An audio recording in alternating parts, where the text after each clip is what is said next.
buenas, bienvenidos a un nuevo vídeo. Hoy vamos a hablar de todo lo que tiene que ver con el diagnóstico del autismo y de las altas capacidades en este caso, ya que es una doble excepcionalidad en el caso de mi hijo mayor.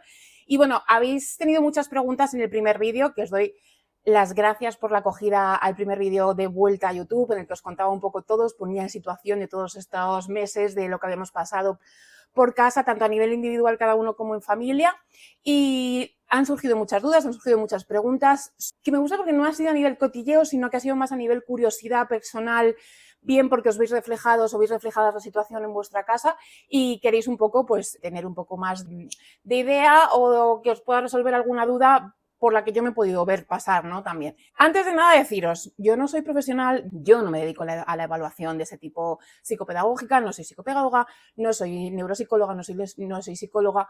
Yo os voy a hablar de mi experiencia como madre y sí que puedo tener alguna noción un poquito más técnica, tampoco súper a fondo, como futura docente, ya que estoy en mi último año de carrera, en mi quinto año, entonces, así que pues obviamente hay alguna cosa más técnica que yo a la hora de informarme muy bien de la propia educación en la carrera, puedo conocer algún detalle más en profundidad, pero no soy profesional. Esto, mi consejo, si os quedan las dudas en algún momento de este vídeo, si tenéis ese instinto, lo que sea, ir a un profesional, siempre acudir a un profesional. Ya hablaremos un poco más adelante de esto del instinto, pero profesional. Esto más que nada que te sirva un poco para satisfacer esas dudas, esas preguntas, conocer la experiencia de otra persona, de otra familia, pero esto no es un vídeo de esto es así, así, porque yo no soy experta. Quería dejar eso claro ante nada, que esto ha sido nuestra experiencia, mi experiencia desde mi punto de vista como madre. Le he preguntado a Hugo que si quería participar y luego a dar un poco su punto de vista también, porque los dos, por suerte, entienden la importancia, ¿no?, también de hablar de este tipo de temas y que puede ser de ayuda, ¿no?, de una manera, pues sobre todo como hoy vamos a hablar de una manera un poco más técnica, aunque sea desde la experiencia. Tengo aquí la chuleta con todo lo que quiero contar, que no me quiero dejar nada, porque en el vídeo y luego en una cajita de preguntas y respuestas que puse en Instagram para que me hicieseis preguntas concretas, han surgido muchas preguntas. Entonces voy a intentar como responder a todo y contestar un poco a todo desde la experiencia y desde las nociones que nosotros tenemos. También antes de empezar quiero dar las gracias a todos los que me habéis escrito, todas las que me habéis escrito, familias y situaciones muy similares a la nuestra, que os habéis visto identificados, que me habéis dado vuestros consejos, vuestro ánimo, vuestro apoyo, me habéis dado, pues también me habéis preguntado, ¿no?, o queréis un poco sentiros acompañados, así que os doy las gracias y os mando un abrazo enorme, muchísimas gracias. Este vídeo lo hago porque creo que puede ser útil para familias que pasen por una situación parecida, bien lo estén pasando, bien la vayan a pasar en un futuro o bien tengan ciertas sospechas, sea la misma situación exacta que nosotros o no. Creo que al final pues esta experiencia siempre puede venir bien. Al final creo que normalizar y hablar de las cosas por su nombre y sin tabúes, pues creo que viene bien y es algo positivo. Lo pienso desde siempre y lo pienso prácticamente en todos los ámbitos. Y bueno, pues si puedo desde aquí, desde mi humilde opinión, mi humilde experiencia, mi humilde canal, echar una mano, bien sea para resolver esas pequeñas dudas, esos pequeños sospechas, o esa situación en la que uno no te sientes sola, te sientes más acompañado porque ves que hay otras personas que pasan lo mismo y te entienden mejor, que podéis estar ya en ese diagnóstico pero todavía sin, o sea, en ese proceso de evaluación pero todavía sin diagnóstico, sentís confundidos, no sabéis muy bien cómo hacer, pues que sepáis que no estáis solos y que nosotros, por ejemplo, estamos en ello. Vale, vamos a hablar de las primeras señales, que es una cosa que me habéis preguntado mucho. ¿Cuáles son esos rasgos, esas señales que nos indican que algo está pasando diferente? Os doy un pequeño contexto en el que nosotros no tuvimos un diagnóstico hasta ahora, hasta la adolescencia. Hugo va a cumplir 13 años dentro de un mes y pico y hemos tenido el diagnóstico hace apenas unos meses. Llevamos con todo un poco arrastrándolo desde hace un poquito más y bueno, pues en su caso es algo que suele ser típico, pero sí que es verdad que hemos visto pues esa falta de formación o de información y de actualización muchas veces en los profesionales de la educación, que al final son los que más pueden detectar este tipo de cosas, desde mi opinión. Y hemos visto, no, eso es esa falta de formación continuada sobre estos aspectos que para mí personalmente son la diversidad en el aula, la neurodiversidad, neurodivergencia, las necesidades especiales. Yo creo, yo diría que hay que seguir actualizándose siempre. Al final también es verdad que los docentes hoy en día están tan centrados en adaptarse a las nuevas leyes, a los nuevos decretos, a los nuevos contenidos, a las nuevas competencias, nuevos saberes, nuevos descriptores, más. Es una actualización constante, una preparación constante para tener una plaza, una posición, estudiando constantemente, compaginándolo con vida, familia, trabajo, que es muy complicado exigirle a un docente hoy en día que además de todo esto que ya tiene, que es una burbuja cargadísima de cosas, se siga actualizando. Obviamente es lo ideal y es lo suyo, pero hay que ser realistas y yo creo que todo siempre tiene una doble cara, ¿no? Y que siempre todas las historias tienen dos versiones y esta es la versión doble. Lo suyo sería que hubiese más formación continuada, sobre todo en estas necesidades especiales y en esta diversidad, porque cada día está más a la orden del día. No es que se diagnostique más porque es la moda, es porque por fin tenemos la información, las herramientas, la detección precoz. Gracias a la tecnología y la información en Internet tenemos mucho alcance, ¿no? Para nosotros mismos sospechar antes de llegar a un profesional. Entonces, esto no es que esté de moda, es que cada vez se diagnostica más porque tenemos las herramientas disponibles para ello. Pero es verdad que la otra versión es que no dan abasto. Ojalá todos diesen abasto, pero es verdad que la situación no es esa. Tendemos a notar algo distinto, ¿vale? Incluso desde que son muy pequeñitos, pero cuando son tan pequeñitos, sobre todo, cuesta definirlo. Es una cosa que no es tan tangible y no sabes decir esto es ABC y esto más esto. Hay cosas que son muy de cajón y hay otras que son pues, muy difusas y que cuesta pues, definirlas o etiquetarlas, ¿no? Desde un inicio. Y sí, soy una persona que piensa que las etiquetas son necesarias. Ojalá viviésemos en una utopía en la que las etiquetas no fuesen necesarias en nada en concreto en esta vida, pero necesitamos etiquetar los trastornos, las enfermedades, las personalidades, lo que nos ocurre en nuestros cuerpos, los problemas que vivimos en la sociedad para darles nombre y sobre todo luchar pues, su investigación, sus derechos, lo que sea en cada circunstancia. Entonces sí, las etiquetas, porque es como lo llama todo el mundo, creo desde mi punto de vista creo que son necesarias.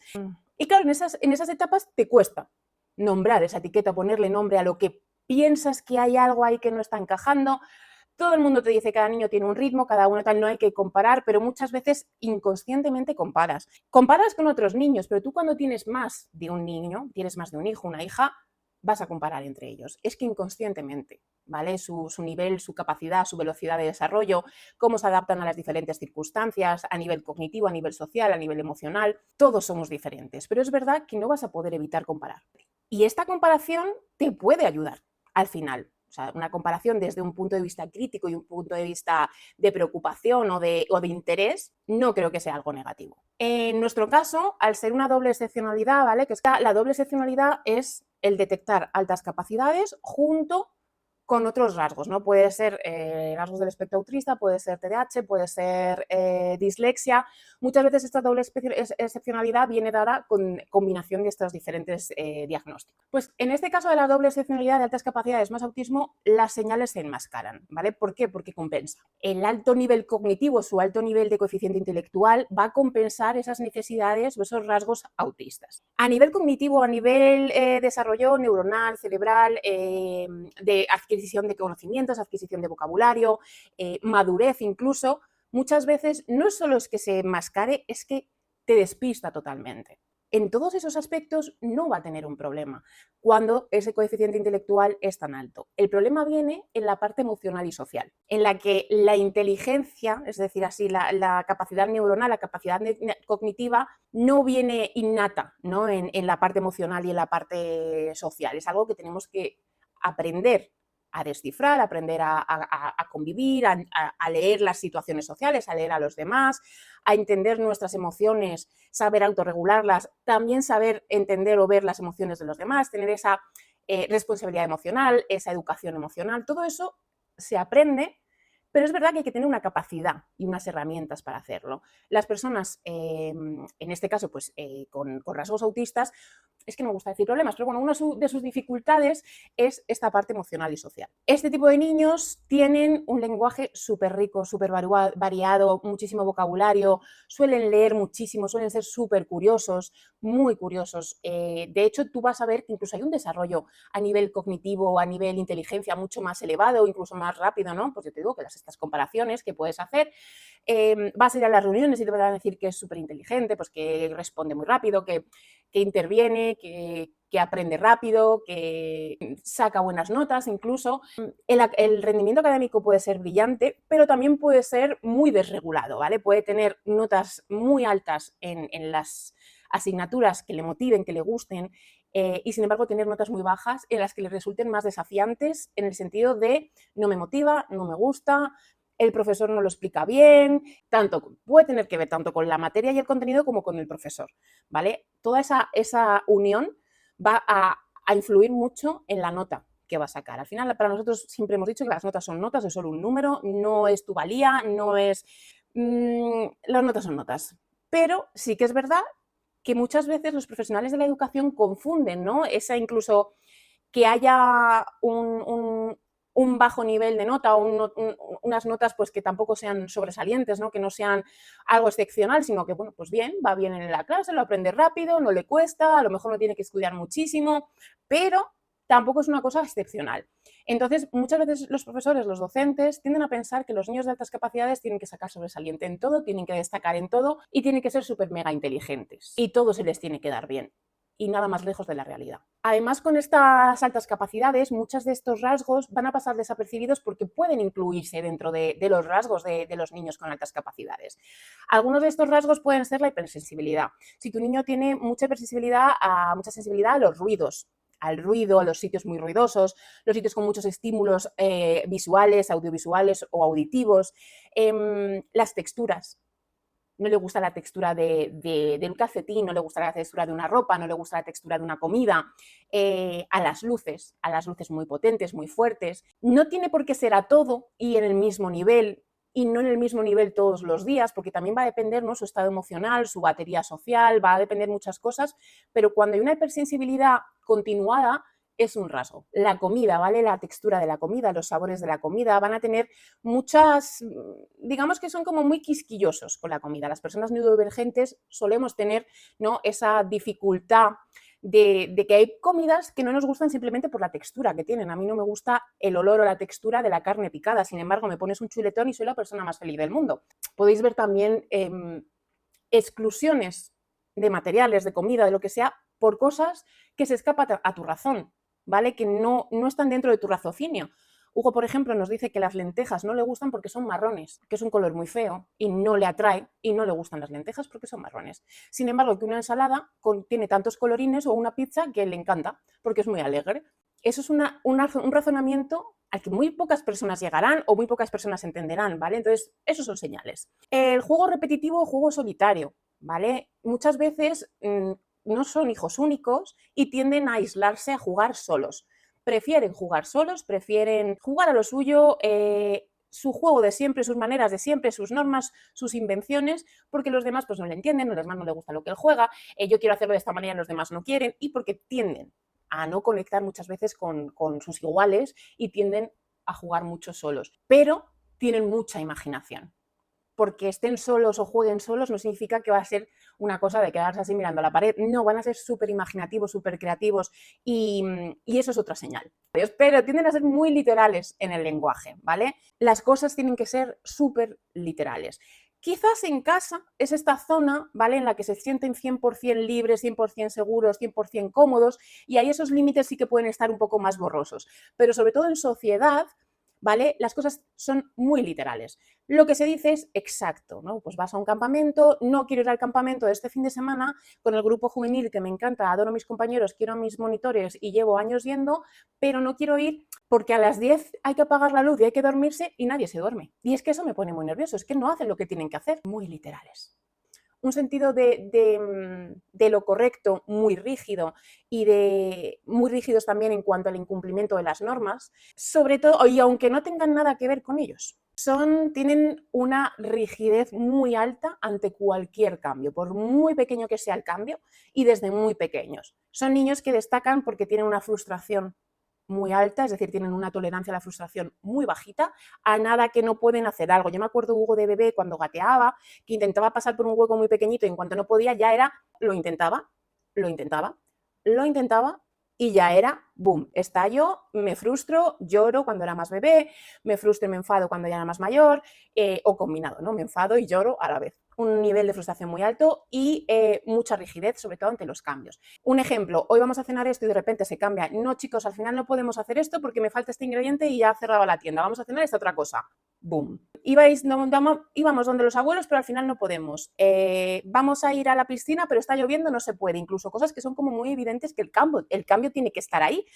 Y al final el cambio es una cosa que te enseña la vida y que la vida está llena de cambios, de imprevistos, de repentes, pero este tipo de niños, los niños con este tipo de rasgos, suelen llevar los cambios muy mal. Dificultades para entender y gestionar tanto las emociones propias como la de los demás. ¿Vale? No son niños que, porque a mí la gente tiende a preguntarme o a comentarme más a nivel de no tiene empatía. Sí tiene empatía. Además, desde mi punto de vista, yo siempre lo he llamado que es una empatía selectiva, porque, por ejemplo, conmigo, el pequeño es mucho más cariñoso, es mucho más de contacto físico, es mucho más dependiente y, sin embargo, pues el mayor, Hugo, pues tiene ese cariño cuando él lo inicia, cuando él lo necesita, cuando él lo quiere, es mucho más independiente, es menos cariñoso, es menos de contacto físico, pero cuando lo necesita lo pide y lo da. Pero, sin embargo, cuando yo, por ejemplo, estoy mala, que cuando yo he estado pues, más enferma, he tenido que hacer de reposo, cualquier cosa a nivel de salud, el pequeño por un momento se preocupa, pero enseguida se despreocupa y se le olvida y puede ponerse a hacer ruido, entre comillas vamos a llamarlo dar guerra, que no me gusta estos términos, pero bueno, para que me entendáis rápido y no enrollarme mucho. Sin embargo, Hugo es mucho más empático conmigo en ese aspecto. Es como, que mamá le duele la cabeza, mamá está mal, mamá, he recogido toda la cocina y a lo mejor había 4 cosas, pero él es como, te estoy cuidando. Entonces yo por eso digo que es una empatía selectiva, es una empatía con quien él quiere, con quien él piensa que se lo merece, pero sí que es verdad que en general va a ser una persona con a lo mejor una tendencia poco empática. Esas personas que van por la calle y se van chocando con los demás, porque es como, a nosotros nos lo decían desde pequeño, ¿no? Que Hugo estaba en un lado del aula, tenía que llegar a este otro lado y él pasaba, o sea, arramplaba con todo. Si se llevaba una silla por delante o a un compañero le daba así un empujón con el hombro, él no era consciente. O sea, para ellos ese estado que se llama, hay un proceso del desarrollo que se llama el momento del egocentrismo. Desde mi punto de vista, o por lo que yo más o menos entiendo, ¿no? Aplico un poco mi lógica a estos conocimientos, es que ese estado de egocentrismo es más permanente. Siempre hay ese puntito de egocentrismo en el que no son conscientes de que hay más personas en el mundo, en el espacio. Pasa con con la perra, muchas veces se sienta y no se ha dado ni cuenta. No es que se siente encima de la perra a propósito, es que se sienta encima de la perra porque ni siquiera se había dado cuenta de que estaba sentada en el sofá. Suelen tener también comportamientos muy intensos, ¿vale? Es decir, intereses súper obsesivos, absorbentes. De repente me gusta esto y solo me gusta esto, todo lo demás no me gusta. Uno de los ejemplos, ¿no?, comparativos, el pequeño ha querido ser cantante, futbolista, monstruo, cocinero, profesor, deportista, piloto de carreras. Hugo, el mayor, ha querido ser toda la vida una misma cosa y de hecho han tenido varias conversaciones, discusión no de discutir, sino discusión de comentar, de debatir, varios debates no, es que tú solo te puedes dedicar a una cosa. No puedes querer hacer tantas cosas. Eric tiene un pensamiento más divergente en ese sentido, ¿no? Más, puede tener diferentes, los que se llaman, pues hoy en día se llaman inteligencias múltiples. Se te pueden dar bien muchas cosas, no solo tienes por qué ser bueno en una sola cosa. Es decir, tú puedes tener tu trabajo, ser muy buen abogado, por ejemplo, pero también que seas un crack escalando. Y una cosa no quita la otra. Es decir, se te pueden dar bien, puedes cocinar súper bien, hacer manualidades súper bien, cantar divinamente. No solo se te tiene por qué dar bien una sola cosa, ¿no? Y de hecho hay que proporcionar, ¿no?, y motivar todas las inteligencias, no solo un tipo concreto. Pero ellos sí que tienden, ¿no?, a tener esos intereses como muy delimitados y muy absorbentes. Pueden ir por etapas o pueden ser muy fijos, pero es otra de las señales. Se autoimponen rutinas, muchas veces pueden ser rutinas obsesivas o pueden ser rutinas simplemente de cuando vamos a hacer esto se hace así, así, así, y si no se hace así, así, así, ya no me gusta, o ya no lo quiero, o de esa manera no. Y luego pueden tener esas dificultades sutiles en las relaciones sociales. Ese tipo de niños, además con doble excepcionalidad, lo que tienden es mucho a ir a los adultos. ¿Por qué? Porque conectan mucho más, además notan, ¿no?, tienen con sus iguales, no se ven que tengan nada en común y los iguales tienden a rechazarlos o apartarlos o aislarlos, ¿no? En plan de es que eres muy raro, es que no te gusta el fútbol, es que, no sé, es que hablas es que hablas como un mayor, todas estas cosas pueden pasar, ¿no? Sumado a ese rechazo que tienen de sus iguales, tanto propio como de fuera, se ven muy cómodos con los adultos, tienen un vocabulario más similar, gustos que pueden llegar a ser mucho más similares que con sus iguales y además temas de conversación que pueden continuar y pueden hablar de ellos de manera muy intensa, muy desarrollada, que con sus iguales muchas veces eso no ocurre y además, teniendo este rechazo aquí ya presente, a los adultos, estos niños, pues con este vocabulario, con esta manera de ver que es como, ay, que es tan viejo de verdad, es que parece un señor mayor en miniatura. Estas cosas de a los mayores les hace mucha gracia. Y ellos notan en plan de, le está gustando. Estoy aquí montando el show y tengo mi público y estoy encantado de la vida. Entonces se mezclan, ¿no? Estas señales, además, con niños y niñas con esta inteligencia un poco más alta, se pueden confundir con carácter, ¿no? En plan, es que tiene un carácter, no es carácter, es falta de herramientas, sobre todo a nivel social, que además a nivel social se intensifica y se nota mucho más en la adolescencia. Por eso este diagnóstico suele venir mucho en la adolescencia cuando hay esta doble excepcionalidad. Y también se puede confundir con madurez. No, es que es un niño muy maduro, porque le ha tocado o porque simplemente pues, parece más maduro de lo que es, pero sigue siendo un niño, sigue teniendo una edad de desarrollo. Además, en ciertas necesidades va a ser mucho más infantil de lo que corresponde por lo que vive o lo que tiene alrededor, ¿no? Por su edad.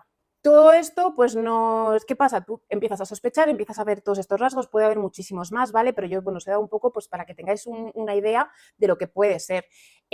Pero de aquí llegan las dudas. Una fase en la que se está totalmente desorientado, en plan de no sé, no, es que es muy listo y es muy sensible y todo le afecta mucho, no, es que ya madurará, no te preocupes, bueno, es que eso es muy infantil, pero ya se le va a pasar, es una etapa.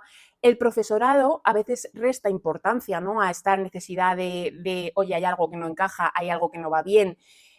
Muchas veces pues te van a decir, a mí la frase de, es que no hace falta etiquetar al niño porque se va a sentir diferente. Y yo he tenido que rebatir esa frase en varias ocasiones diciendo, no, la etiqueta no le va a hacer sentirse diferente, o el diagnóstico en mi caso. Creo que es un diagnóstico, creo que son respuestas, creo que son la posibilidad de entenderte y tener más herramientas para vivir mejor. Pero venga, vale, lo vamos a llamar etiqueta. Esa etiqueta no le va a hacer sentirse diferente. Él ya se siente diferente porque es diferente. Y es que no son tontos, es decir, lo notan y los demás también lo notan. Y por consecuencia ellos lo notan más. Entonces van a quitarle muchísimo importancia. No hay esa formación suficiente en este tipo de detección precoz o en este tipo de necesidades especiales o de diversidad. Es muy probable que os ocurra, incluso que vayáis a diferentes profesionales, ¿no? Pues al médico de cabeza del pediatra, a neurólogo, a psicólogo, en los docentes, y que cada uno os diga una cosa, porque nos ha pasado también a nosotros y es algo muy común que suele pasar. Y te frustras porque no hay nada concluyente, no todo encaja, no todo coincide, cada uno te dice una cosa. Nosotros un psicólogo nos dijo que no le encajaba para nada, ni altas capacidades, ni autismo, ni nada de nada. Y sin embargo, otros psicólogas o la neuropsicóloga lo veían clarísimo, o las orientadoras o psicólogos del centro del instituto. Pediatra una cosa, neuróloga otra, porque él por epilepsia iba al neurólogo desde muy pequeñito. Entonces, en cada sitio, o sea, una maestra te decía una cosa, otra maestra te lo quitaba de la cabeza, en plan de, no. Entonces te frustras, porque nada es concluyente, nadie coincide, pero tú sigues viendo que algo no va bien. Hay algo que falta o algo que no tiene esa denominación, ese nombre que necesitas para poder hacerle frente. Y además, pues ves que estas conductas cambian, ¿no? Pues en el colegio todo fenomenal, los profesores te dicen, no, es súper educado, se porta genial, es súper atento con sus compañeros, Y luego en casa tiene unas desregulaciones, unas crisis, unos momentos, unos ataques de gritos, de tirarlo todo, de desobedecer constantemente, de desafiar constantemente, de tener esa frustración o esa poca, que no puede aceptar ningún tipo de cambio, ¿no? Esa rigidez. Y esto aquí es lo típico que te dicen los abuelos, ¿no? Muchas veces cuando se quedan con ellos y tú llegas a casa y ya empiezan como a portarse mal y los abuelos, es que es llegar vosotros y es que les hacéis, no sé qué les hacéis, que se portan fatal. No es que se porten fatal, es que con sus padres, ¿no? Con su familia, con sus cuidadores habituales, con los que convive y vive día tras día, son los con los que se va a sentir 100% a gusto para mostrarse totalmente sin enmascarar, sin pretender, sin voy a seguir lo que se supone. Si te tengo que montar la pataleta, te la voy a montar. Si te hago esta trastada, te la voy a hacer. Cuanta más confianza y más tenga con las personas con las que está, más se va a mostrar al 100%. Entonces, por eso esa variación de comportamiento. ¿Qué pasa? Que entonces, después de todo esto, que empiezas a informarte tú por ti mismo, porque además hoy en día pues tenemos la suerte de que hay mucha información. Una suerte, pero también peligro. Hay que informarse de fuentes fiables, hay que informarse de fuentes, es decir, no porque cualquiera en YouTube, como yo, te esté diciendo esto, como te he dicho antes, profesional, siempre. Acude al profesional. Yo te puedo servir como, pues igual sí que tengo razón en lo que estaba pensando, voy a informarme más o voy a ir al profesional. Pero que lo que yo digo o lo que diga cualquier persona por internet no va a misa, no tiene por qué ser verídico, de hecho. Hay mucho bulo y hay mucha desinformación y mala información. Entonces, las fuentes fiables, siempre que sea pues, de un gabinete psicológico, de un estudio científico que se ha hecho sobre tal. ¿No quieres leer estudios científicos porque es verdad que son más aburridos? Pues hay muchísimas webs profesionales de la salud mental, incluso el gobierno, nuestros gobiernos suelen tener información pública. Fuentes fiables, siempre. Puedes tener en cuenta experiencias de los demás, obviamente. O sea, es que es súper necesario verte reflejado, verte acompañado en alguien y decir, pero no tiene por qué ser todo exactamente igual, ¿vale? Ni a nivel específico, ni a nivel de cómo lo vivimos o cómo lo sentimos, porque cada uno somos de un mundo totalmente diferente. Y aquí sí que te digo que hay una cosa que se llama intuición. Si tú de verdad piensas que algo no encaja, por mucho que un profesional o dos o tres, lo que te digo, que cada uno te dice una cosa, te quite importancia, te diga, no, si tú piensas, después de informarte, sigues viendo que algo no te encaja o que te encaja otra cosa, insiste. Haz caso a tu instinto, haz caso a lo que te dice, porque pues, todo el mundo tiene muy buenas intenciones y mucha gente tiene mucha formación, pero como tú conoces a tu hijo o tu hija, no lo conoce nadie, ¿vale? Entonces, de verdad, o sea, yo quizás el consejo que más haría es en plan de sigue tu instinto e insiste, si es necesario. Creo que se va a oír ahora diferente porque he tenido que poner el móvil a cargar, que es con lo que estoy grabando, y he tenido que quitar el micrófono. O sea, es inalámbrico, pero lleva una parte que se enchufa al móvil, entonces pues... El diagnóstico.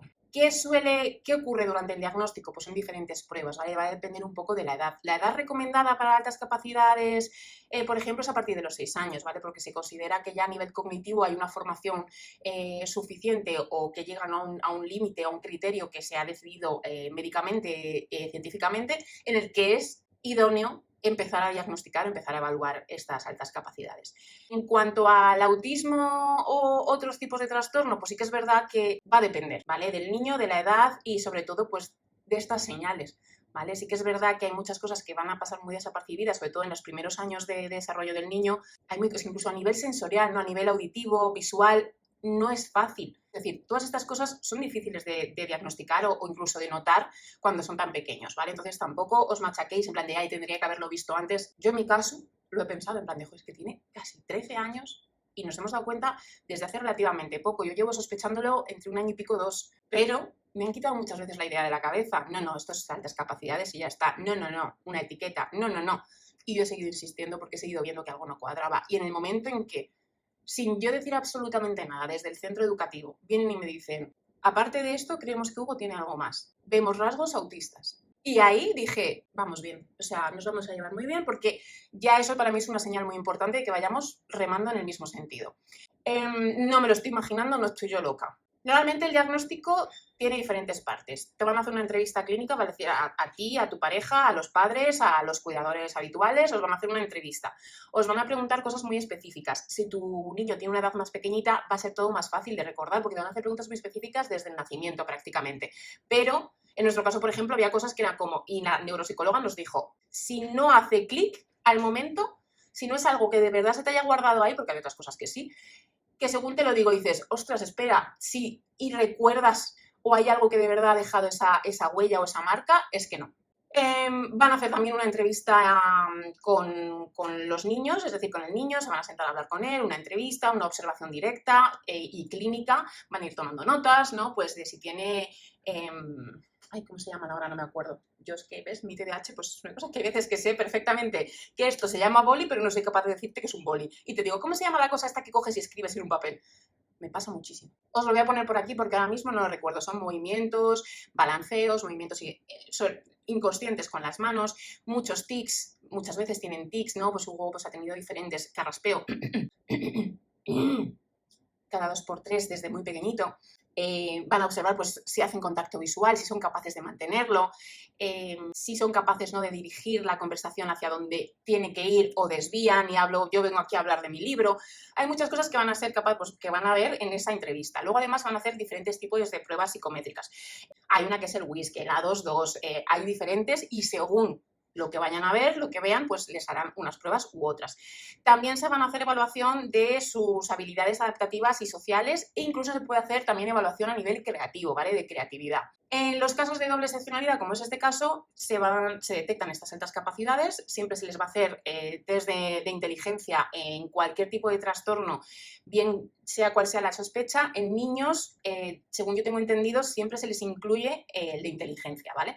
Entonces, pues se les puede detectar en este caso las altas capacidades, como es el caso de Hugo, y rasgos del espectro autista. Todo esto va a ser junto con lo que aporte el centro educativo, que también te van a dar unos test y unas cosas que tienen que rellenar y tienen que marcar ellos. Yo te aconsejo que cuantos más profesores lo rellenen, si es en el colegio, con que lo rellene, por ejemplo, el profesor, su maestro, es decir, tu tutor. Si tiene otras clases que le dan otros profesores, pero normalmente los maestros, los tutores suelen dar prácticamente todas, menos música, plástica, educación física, tal. Maestro el de educación física, maestro el de plástica, pues 2. En el colegio casi que 2 serían suficientes, pero en el instituto son muchos profesores, entonces cuantos más profesores puedan rellenarlo, mejor. Su tutor o tutora y diferentes profesores. Profesores con los que se lleve súper bien y puede ser profesores con los que no se lleve tan bien. O sea, que haya variedad de opiniones y de datos, porque hay personas que se van a fijar en unas cosas, hay personas que le van a conocer mejor y otros que le van a conocer menos, a pesar de llevar el mismo tiempo con él en clase. Todo esto, ¿no? Pues sus datos propios, los del centro y los nuestros, los de familia, van a hacer pues una unión de puntuación según un criterio médico y científico en el que pues va a tener una puntuación X. Te van a decir, pues tiene tal, es este rango, tal. Nosotros en este caso pues es un autismo de alto funcionamiento, es decir, por así decir, muy coloquialmente, es el nivel de un nivel de autismo muy bajito, ¿vale? Te recoloco.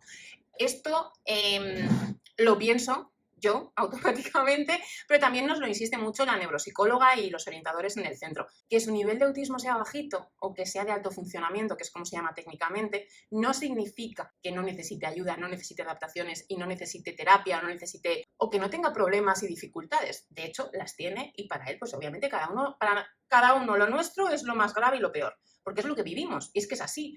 Tú puedes estar pasando por algo muchísimo peor en perspectiva, pero para mí, obviamente, lo que yo vivo, pues es lo que yo vivo, es lo que a mí me afecta. En este caso de esta doble excepcionalidad, como os he dicho, el diagnóstico puede llegar más tarde de lo habitual. Muchos casos suelen ser entre los 10 y 13 años, que es justo en el rango en el que han detectado a Hugo.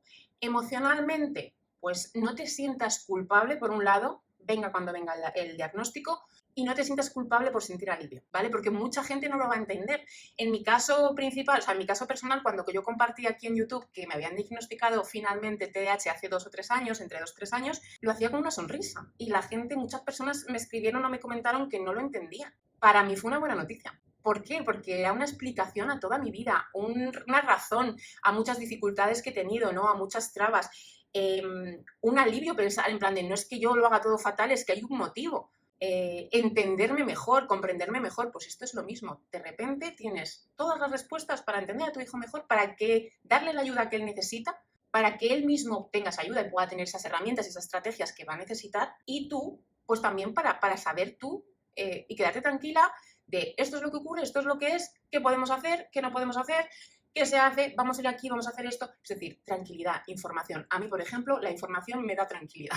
Pero puedes sentirte culpable, puedes sentirte triste, puedes tener miedo y es que es normal. Busca apoyo, busca personas que estén pasando por lo mismo que tú, que hayan pasado. Hay asociaciones, hay escuela de padres, hay muchísimos perfiles. Vais a encontrar hoy en día muchísimos perfiles, prácticamente cualquier cosa, pues de este tema también. Es normal, ¿no?, pasar por esa etapa en la que tienes como un duelo emocional. Nosotros ahora mismo, para mí lo más difícil está siendo y tienes que pasar por ese duelo, por ese momento de decir, vale, ya está, tocamos fondo y ahora para arriba, porque es que no queda otra. Hay que hacer algo, hay que ponerse las pilas y hay que ponerse en marcha. Y llega un momento, pues para adelante, comprendes y tomas acción de lo que haga falta. En nuestro caso, además, en el caso del diagnóstico, cuando ya están más cerca de la adolescencia, son más mayores, para nosotros yo siempre digo que tengo que desaprender para volver a aprender.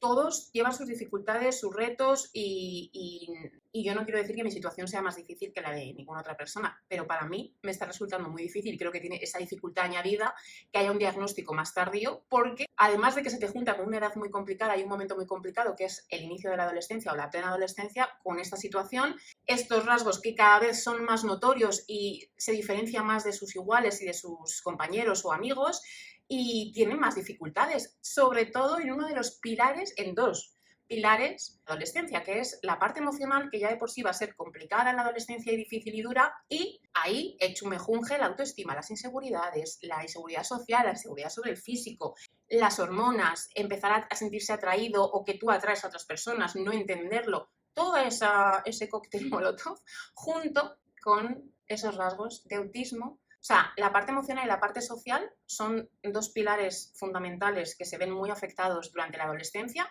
Son los pilares que tú no tienes o que tienen muchas dificultades. Entonces, ostras, o sea, poniéndote en su lugar, qué difícil, ¿no? Y en el nuestro también. Yo siempre lo digo, o sea, nosotros vamos a pasar la adolescencia, la crianza de los hijos, sobre todo la adolescencia es muy difícil para nosotros, va a ser muy complicada, vamos a tener momentos de tensión, de discusión, de ver hasta dónde puedo llegar, qué límites hay, vamos a probar, vamos a hacer, vamos a probar esto, voy a empezar a salir más, voy a empezar a hacer esto, cada vez va a estar más despegado, voy a estar más independiente, cada vez te necesito menos, cada vez me importa menos tu opinión y sí la de todos los demás.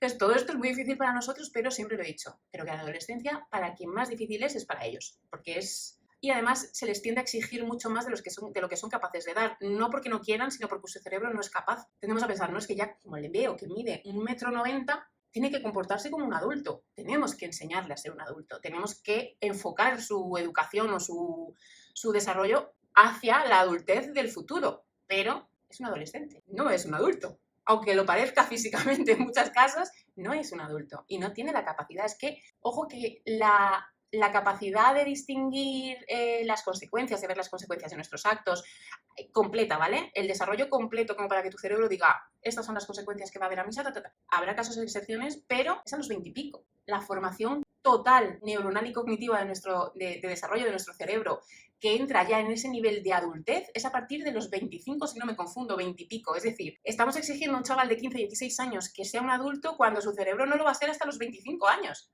No tiene ningún sentido si lo piensas. Esto conlleva muchas dificultades y no solo en el círculo cercano interno, ¿no?, de casa de la familia, sino también la familia cercana de pues, abuelos, tíos, primos, etcétera, el entorno cercano de amistades, vecinos, convivencia, compañeros, lo que sea. Va a haber mucha dificultad, ¿no? Y van a tener incluso confusión, en plan de, pues si es súper, o sea, es que mírale cómo habla, cómo va a tener, ¿no? Pues yo, de hecho, cuando he comentado el diagnóstico, es como, pues yo es que tenía una imagen preconcebida del autismo, del niño con autismo, muy, ¿no? Pues un niño que no habla, que no hace contacto físico, incluso que se autolesiona de manera repetitiva, de manera obsesiva. Sí, claro, obviamente hay muchos, es un espectro muy amplio y hay muchas posibilidades dentro de ese espectro y como os digo, pues es verdad que está en ese nivel más bajito, va a hacer que haya bastantes dificultades, ¿no? A pesar de que tiene un vocabulario increíble, van a tener muchas dificultades de comprensión emocional. Hay unas altas expectativas académicas tanto por sí mismos como por los demás, pero eso conlleva una ansiedad muy alta y un sentido y una responsabilidad muy alta también.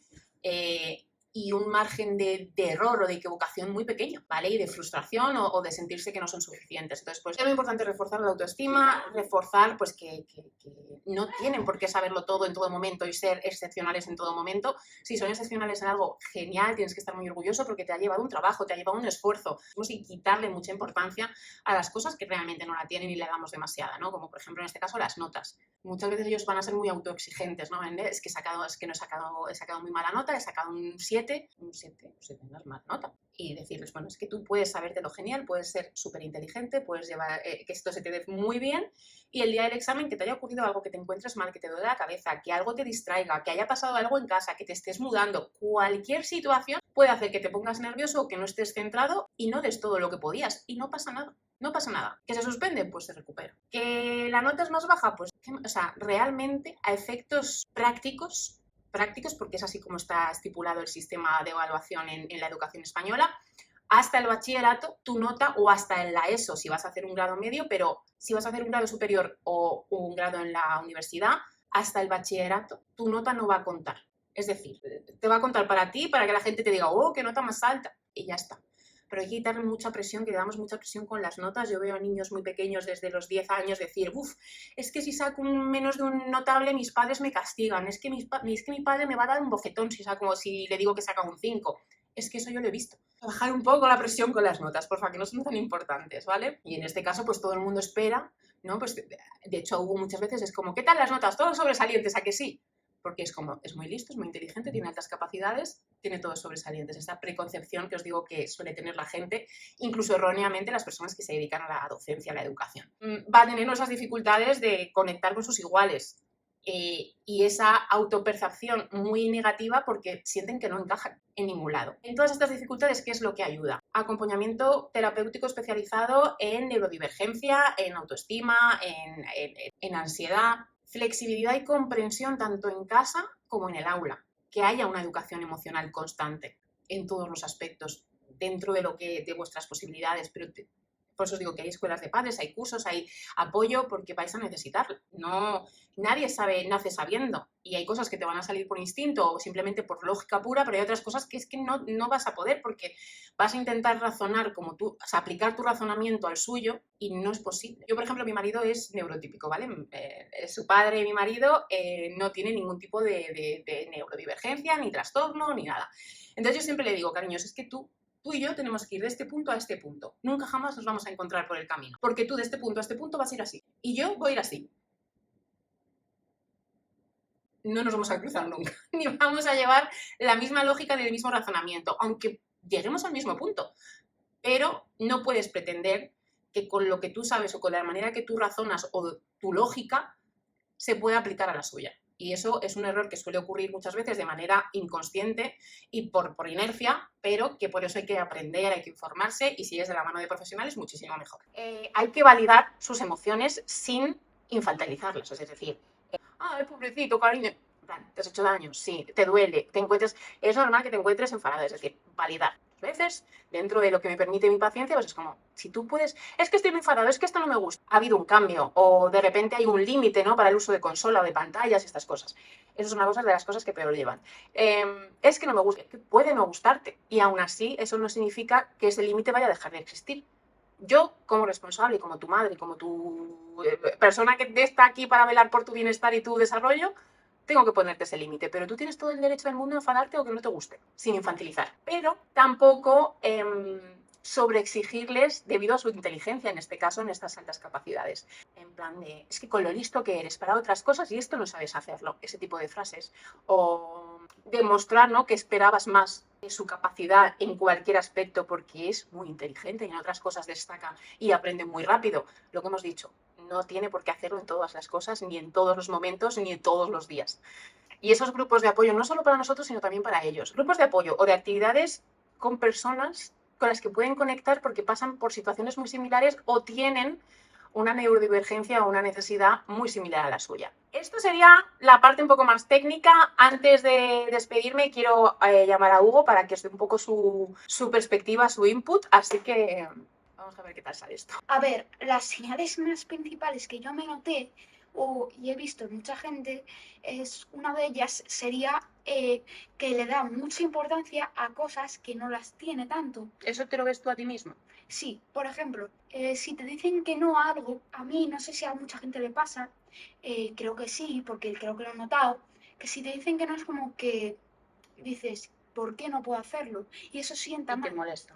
Molesta porque es como nos ponen una barrera de no puedes hacer esto simplemente. Luego, ¿y te gusta que te digan solo que no? ¿Te gusta que te expliquen el porqué? Nos gusta también, sí, como ha dicho mi madre, que nos expliquen el porqué. Porque también nos cuestionamos muchas cosas. ¿Por qué tenemos que hacer caso a esto? ¿Por qué tenemos que hacer esto? ¿Por qué tenemos que comernos esto? Nos gusta saber por qué razones. No nos gusta que nos digan, odiamos la frase porque sí, porque no. Bueno, también una parte que yo noto es que, pues, al final, yo en vez de veo que cuando tú me dices, para, pues yo me siento como me estás atacando, veo y siento las cosas de una manera diferente, igual que mucha gente. Desde que empezamos a pensarlo, nosotros cuando empezamos a pensarlo, las altas capacidades es algo que siempre nos ha acompañado desde hace mucho tiempo, pero el tema del autismo no lo comentamos con él hasta que no tuvimos ya, pues la psiquiatra y neuropsicóloga nos dijo, el próximo día lo vamos a comentar con él, entonces hacerle ya como una introducción de que hay una sospecha y se le va a hacer una evaluación, porque ya al ser más mayor se le habla de una manera más directa. Entonces, pues para que lo sepa por vosotros. Pero hasta ese momento, aunque hubiese estado meses junto con el centro o nosotros, como os he dicho yo, sospechando desde hacía ya más tiempo, no se lo habíamos comentado a él. Entonces, a nivel de dudas, sensaciones previos Sí, al diagnóstico y cómo te sentiste cuando te enteraste de la posibilidad y luego del diagnóstico. antes de enterarme, pues sentía como que no encajaba en ningún sitio. A veces lo sigo sintiendo, pero ahí era más fuerte. Era como que no podía encajar. Era como tener una pieza de puzzle que la gente intenta que encaje y por mucho que intentes encajarlo, encaja, pero no del todo bien, no queda bien. Y eso es lo que yo sentía. De hecho, por eso una de las razones porque uno de los símbolos de autismo es un puzzle. Eh, y luego, pues también me sentía como que muy distinto a los demás, como que pensaba que, no sé, yo era el único que le pasaba estos problemas, yo soy el único que tiene esto, luego ya descubrí que no. Y cuando me lo contaron, pues sentí como que, pues, a ver, ahora me entendía mejor las cosas, pero sin embargo esa pieza no iba a encajar por mucho que lo entendiese. Iba a seguir, que eso no tiene por qué ser algo malo, pero esa pieza no iba a encajar. Pero sin embargo me ayudó muchísimo y nos está ayudando a avanzar y entender mejor esa pieza. ¿Dirías que saberlo, es decir, ponerle nombre, es algo necesario o puedes vivir sin el diagnóstico y no pasa nada? A ver, yo creo que ponerle nombre es algo no necesario, pero recomendado, porque al fin y al cabo estamos hablando de que eres tú y necesitas saber que estás para comprenderte mejor a ti y a los demás. ¿Tú crees que saberlo te ha hecho sentir que eres más diferente todavía? ¿O sin embargo te ha dado... No, bueno, no te quiero inducir la respuesta, pero ¿te ha hecho que te sientas más diferente? Sí, o sea, ¿O te has sentido que incluso dices, jo, no estoy solo? pues a ver, al saber eso me sentía aún más diferente, pero había una diferencia al sentirme diferente a los demás al principio y después, porque al principio era como que eso era algo malo, y ahora lo veo en parte algo malo, pero también veo las cosas buenas de, oye, soy especial, tengo estos problemas y tengo, tiene sus cosas malas, pero también sus cosas buenas. Y eso, pues ahora me siento diferente a los demás de una manera más única. Por ejemplo, pues yo sé ver las cosas de una manera distinta a las que pueden ver mi padre, mi madre o mi hermano, y eso es bueno, pero puede que explote más fácilmente que mi hermano, mi padre o mi madre. Tú en tu caso, desde infantil, has convivido con el autismo en el día a día en clase, Sí, porque los centros en los que tú has ido y en el que sigues yendo son centros inclusivos en los que hay niños con necesidades especiales, incluido el TEA. ¿Te has dado cuenta de que a lo mejor tenías esa compenetración o que te llevas muy bien o esa facilidad de trato más que a lo mejor tus compañeros, otras personas con compañeros que tenían TEA, o sea, que tienen autismo? No entiendo, ¿que me llevaba mejor con la gente que no tenía autismo? No, que tú tenías facilidad para tratar, entender y llevarte con las personas con autismo. Sí, de hecho, en el colegio, pues Y ahora en el instituto también. tenía dos amigos que tenían autismo y yo era muy amigo suyo, no sé por qué, porque los comprendía bien. Sabía perfectamente lo que estaban pasando, lo que sentían, compartíamos gustos. Pero sin ser consciente de por qué. Exacto. Yo ya solo pensaba, soy un niño que le gusta ayudar a la gente, que pues le cuesta un poco más relacionarse. También. Y entonces pues yo les ayudaba. Y luego también en el instituto, que había también en niños y colegios que no llega a congeniar muy bien por él, porque no le veía mucho, pero ahora sí, claro, pues tienes sus momentos malos estar con personas así, porque al fin y al cabo puedes entre dos personas con el mismo rasgo explotar fácilmente. Chocar también, ¿no? No tiene siempre por qué ser una buena combinación, porque por ejemplo, instituto, el niño que he hablado antes, pues me quedo muy bien con él, sin embargo hay otro que me molesta un montón, que no me cae nada bien, todo eso no es motivo para tratarle mal, pero sin embargo en los distintos tipos de casos, pues puedes llegar a explotar. Pero sí, creo que Hay casos incluso dentro de nuestros cercanos que tienen familia, ¿no? Tiene otro tipo de trastorno con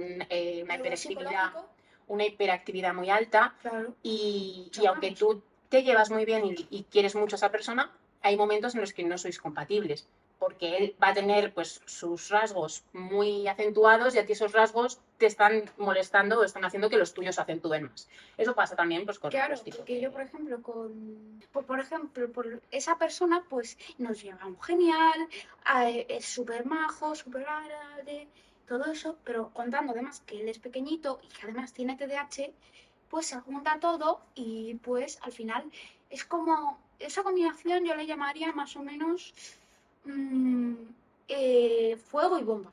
Como una bomba de O relojería. chispa. Chispa. Eres como una chispa que se mueve por todos lados y en un momento me toca a mí ya y exploto y hago daño a los demás que estén conmigo. A mí es verdad que esto os lo digo también un poco a modo de consejo. Muchas veces cuando, en su caso, ¿no?, nos juntamos con personas, uno se tiende a pensar que decirlo es algo negativo o es como no hace falta dar explicaciones a la gente, y creo que comentarlo, que la gente que está en ese momento con nosotros, en nuestro entorno, conozca el diagnóstico, conozca que Hugo tiene autismo y tiene esas dificultades, creo que ayuda, uno, a generar un ambiente en el que él se siente más cómodo, porque se siente más comprendido y más respetado, y dos, a la gente entender y saber cómo tratar, porque hay momentos en los que si tú no conoces la situación puedes pensar que el niño más bien educado, y nada más lejos de la realidad, porque es educadísimo, pero tiene momentos que por esas desregulaciones y esos momentos de crisis puede parecer mal educado, y no lo es. Entonces pues ayuda a que la gente lo entienda. Y en estas situaciones, en este caso con la familia, muchas veces, y además como él dice, eres más pequeño, muchas veces se tiende un poco más a pensar en ese otro niño y a poner mucha responsabilidad en su inteligencia, que es muy alta, y en su edad, que ya es más mayor, pero es que no deja de ser un niño también, no deja de tener muchas dificultades. Entonces, ahí mi consejo sería que hay que mirar por el bien de todos, obviamente, pero que no perdáis de vista el vuestro. Es decir, ok, no está bien, has explotado, pero es que a lo mejor ya he dicho 4 veces antes, tranquilo, para, no me molestes, o incluso ha ido a pedir ayuda a los adultos y le han quitado importancia, y llega un momento en que ya no se controla y puede explotar. Entonces, hay que tener en cuenta también esa empatía con él y con su situación. O sea, eso es un consejo que os daría. Otra cosa es que a nosotros nos gusta decir, estoy aquí. Por ejemplo, puede que algún día, que me ha pasado ya, de repente, como que estoy a punto de vomitar delante de clase. Y no es porque me quiera faltar clases o porque lo haga aposta para montar un rollo, no. Porque nos gusta a veces sentirnos de, hola, estoy aquí. Sentir que te ven, Sí, porque al hacer eso la gente dice, ostras, ¿qué le va a pasar? ¿Qué le va a pasar? Nos gusta tener como esa atención nosotros y no es egocéntrico, es más bien que nos sentimos como, aunque sea mentira o verdad, nos sentimos como que no existimos en ese mundo, y al hacer eso hace que nos miren más gente y que pensemos que realmente una llamada de atención. Sí. De hacer mi caso, que estoy aquí, porque tú sientes que no te ven, ¿no? En cuanto al futuro cercano, de tema de terapia, de ayuda, de un poco cómo estamos gestionando en casa, o incluso de cara al final del verano, comienzo de las clases, ¿algo que quieras comentar? Bueno, a ver, yo creo que pues esto no va a ser del día a la noche, o sea, de la noche a la mañana no va a ser tienes autismo o de repente ya todo se va a solucionar, no. Va a tener que pasar un proceso, va a haber conflictos, va a haber soluciones a esos conflictos, y pues en el cole, en casa, en todos sitios va a pasar. Y esto es un avance, es como una escalera, vas a ir teniendo que ir avanzando. Y pues eso es lo que esperamos, que gracias a profesionales, nosotros mismos, autoevaluación, pues, con todo eso se forma que al final pues podemos hacerlo, podemos intentar ir aprendiendo cada vez más de nosotros mismos y de los demás y cómo tenemos que reaccionar con ¿Te pone nervioso el hecho de volver a clase en septiembre? Bastante, pero sabiendo que hay varias personas que me apoyan en ese camino, ya son mis amigas, pues eso ayuda bastante que cada una pues tendrá sus fallos, igual que yo y todo, pero una vez leí un dicho de al perro no se le pide que maulle, que maulle, sí. Sí, que es, si un amigo sabes que nunca se pone serio, siempre está de broma, no es culpa suya y no le intentes cambiar, siempre que sea algo que no perjudique. Además, pues para eso tienes otros amigos que sí que saben ponerse serios y todo eso, pero para ese amigo lo tienes para reírte, pero sin embargo... Eso es una cosa que decimos siempre la Tata y yo. No pidas a alguien en concreto más de lo que sabes que te va a dar. O sea, sabes que esta persona puede dar hasta aquí o puede dar esto en concreto, no le pidas otras cosas, no esperes que te dé otras cosas o de otra manera, porque al final el que va a estar más dolido, más decepcionado eres tú, incluso puedes generar un conflicto. Obviamente siempre que sean cosas que no te hagan daño o que no perjudiquen. Claro. Me ha parecido muy buena esa reflexión. No sé si quieres comentar algo en cuanto a familia, dos partes. Familia cercana, es decir, papá, yo, Sí. sobre todo, y familia un poco más, o sea, cercana, pero Sí, los abuelos, tíos, etcétera. ¿Cómo te ves? ¿Cómo te sientes en cuanto a familia, nosotros y ellos? Empezando con la familia cercana, mi madre, mi hermano, mi padre, pues al final chocamos porque dos de mi madre y mi hermano son también neurodivergentes y eso puede crear conflictos o entendimientos entre ambos. ¿Por qué? Y me también molesta porque soy superior a ti o porque soy un adulto, ¿no? Porque si yo no puedo tengo un tiempo de, por ejemplo, De televisión. ¿Por qué tú no lo tienes? Me da igual que seas un adulto, en mi opinión, porque ¿Puedes razonar un poco por qué puede ser eso? Intentarlo. Intentas razonar por qué puede ser que yo no me ponga, o a lo mejor sí me lo pongo, que tú pienses que yo no me pongo un tiempo de pantallas te lo pones, pero no. y a ti te lo pongo más estricto. ¿Puedes intentar pensar por qué puede ser? Sé perfectamente que es porque para que yo, pues soy un niño pequeño, necesito que pero no tan solo con la televisión, con millones de cosas, con el tiempo de dormir, la hora. Yo soy un niño, necesito dejar eso por un rato y lo entiendo. O sea, es necesario para que tú tengas un desarrollo óptimo. Creo que deberíamos tener todas las mismas cosas porque aunque parezca que no, esas cosas, aunque no te influyen tanto a ti como a los demás, a ti también te vienen bien, por ejemplo. ¿Sabes lo que me decían a mí de pequeña? Una frase que a mí me daba mucha rabia, que era cuando seas mayor comerás huevos, que es la frase esta en plan. Sí, cuando ya eres adulto haces lo que te da la gana, que sí, pero no. O sea, me refiero, sí puedes hacer lo que te dé la gana, pero va a tener consecuencias. ¿Vale? Entonces yo, por ejemplo, sí me pongo tiempos. Yo al final dedico mucho tiempo al móvil por trabajo o por ocio también muchas veces. Entonces intento, pues según me levanto, no cojo el móvil. Cuando me voy a la cama, nada de móvil. Me pongo límites en las aplicaciones de redes sociales para que me salten. La cosa es que muchísimas veces te he visto saltarte esos límites, es decir, claro, sí, claro, porque soy persona, soy humana. Entiendo. También es porque yo tengo la capacidad de autorregular. Sí, claro. Y a lo mejor por la experiencia, ¿vale? O por los hechos, vemos que a lo mejor tú o tu hermano no tenéis esa capacidad de autorregularos, el tiempo de pantallas y demás. Lo que no entiendo es que te sigue pareciendo injusto. Porque tú te puedes saltar esos límites, pero yo no puedo saltarme esos límites. Bueno, por poder puedes. Bueno, y lo haces. Puedo cambiar la fecha. Eso no era para no era porque no era porque quería sentir que manejabas el tiempo, ¿no? Si cambia la fecha. Se te quitan los límites. ¡Ay, qué listos somos! Pues que ellos lo comprenden mejor que otras personas, como los abuelos, porque ellos al final, o por ejemplo, mi madre también ha tenido conflictos con sus padres. ¿Qué quieres decir? O sea, que tú también tuviste conflictos a veces en el sentido de que no entendías cosas porque lo decían, igual que yo a veces. Claro, vale, sí, lo puedes. Entonces, pues es como. Nosotros, o sea, tú ya comprendes todos mejor esa situación. Menos que yo, pero la tengo. ¿Sabes qué pasa? Que muchas veces cuando somos adultos nos olvidamos de nuestra etapa de niños o de adolescentes. Por eso la frase de yo a tu edad. Yo a tu edad.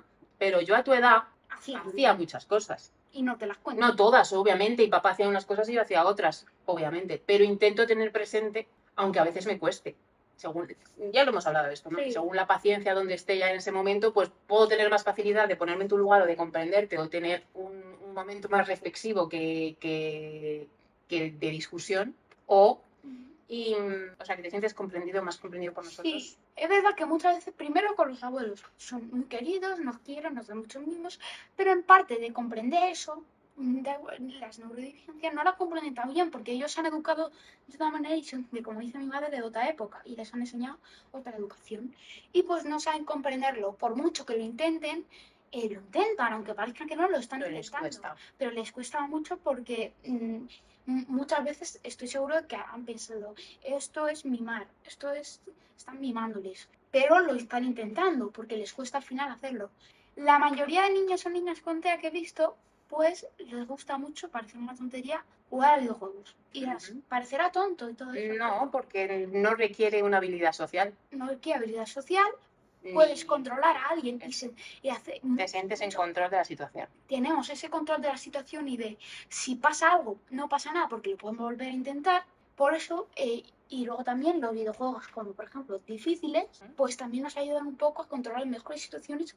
Luego eso me ayuda bastante en situaciones como, oye, ya has afrontado cosas peores, como eso, o pienso en eso, o te puedes controlar, porque muchas veces estás a punto de derrotar a algo, a un jefe o algo, estás a punto de hacer algo, pierdes y tienes que volver a intentarlo todo.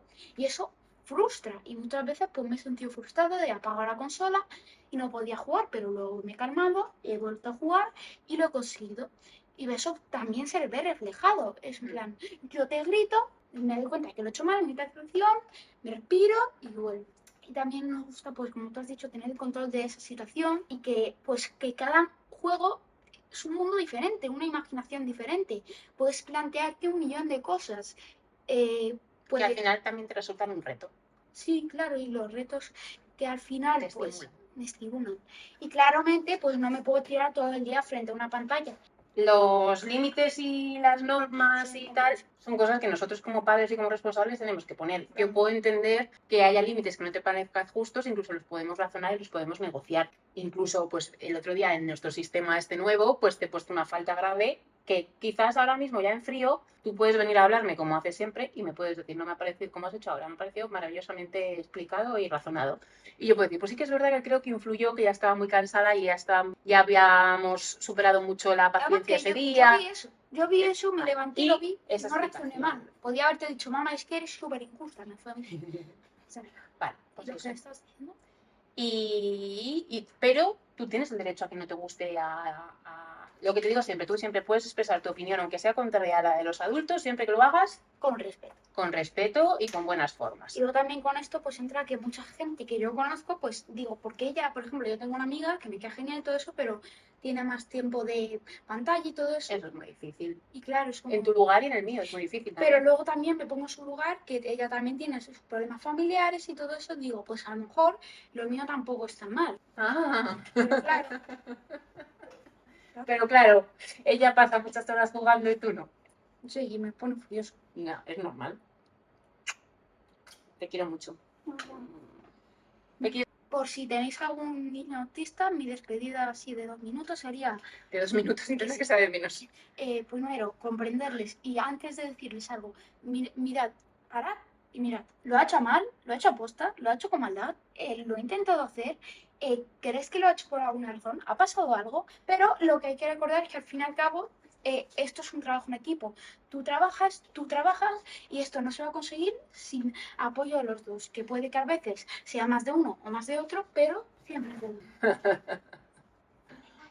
Dale. Y bueno, pues esta ha sido la intervención de Hugo. Voy a tener que hacer malabares para editar este vídeo, pero bueno, pues eso, que si hay dudas, seguir vuestra intuición. Cada niño es totalmente diferente, pero tú lo conoces mejor que nadie.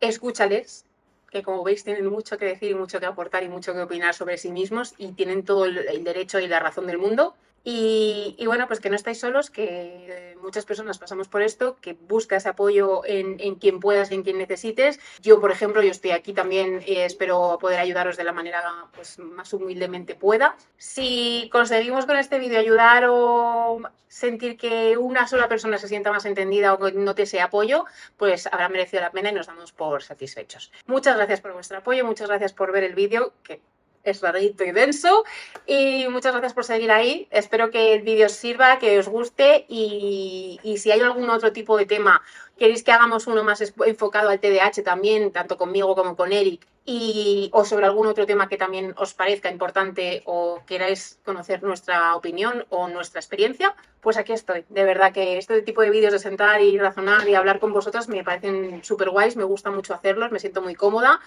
y aquí estamos. Un beso muy grande. Nos vemos en el próximo vídeo que será un vlog. Vamos a intentar combinar. Un beso muy grande a todas y podéis preguntar o comentar lo que queráis en los comentarios abajo.